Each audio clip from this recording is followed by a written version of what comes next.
خیبر پختونخوا کے نوجوانوں ہمیشہ یاد رکھنا کہ خیبر پختونخوا کو ہمیشہ اپنے اصلی حق سے محروم رکھا گیا ہے۔ آپ آواز نہیں اٹھاؤ گے تو آپ کے جنازے اٹھیں گے۔ جو میڈیا میں 4 ارب روپے اپنے گرا کے متاثرین کے لیے دوں، جو ان پر لگیں گے اس پر تو پوری دنیا سر پر اٹھائی ہوئی ہے، لیکن مجال ہے کہ 5300 ارب روپے پر یہ ایک بات بھی کریں۔ یہاں پر جو زبردستی انقلاب پر، زبردستی آپریشن پر میرے لوگوں کو تیرا سے نکالا جاتا ہے، اس کے لیے اگر میں پیسے دوں تو یہ چیخیں مارتے ہیں۔ وہاں پر کسی کی خواہش پر انٹرٹینمنٹ ہوتی ہے اور اس پر اربوں روپے کی کرپشن ہوتی ہے، تمام میڈیا خاموش، کوئی کچھ نہیں کہتا۔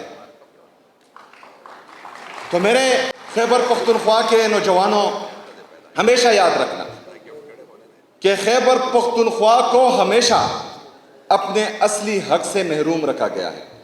خیبر پختونخوا کے ساتھ ہمیشہ امتیازی سلوک کیا گیا ہے۔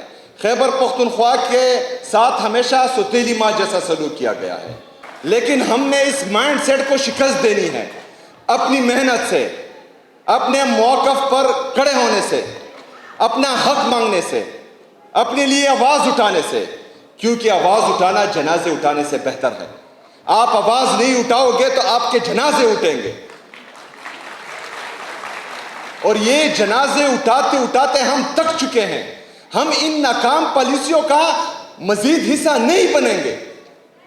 ہم وہ تمام پالیسیاں جس سے میرے خیبر پختونخوا کے عوام کا فائدہ ہوگا، ان پالیسیوں میں ہم سب کے دوست ہوں گے، لیکن ایک پالیسی جس سے میرے معصوم لوگوں کا خون بہتا ہو، جس سے جو ہے کچھ لوگوں کے جیب بھرتے ہوں، جس سے کچھ لوگ باہر ملکوں میں جزیرے اور فلیٹس خریدتے ہوں، اس کے خلاف ہم علم بغاوت بلند کریں گے انشاءاللہ تعالی۔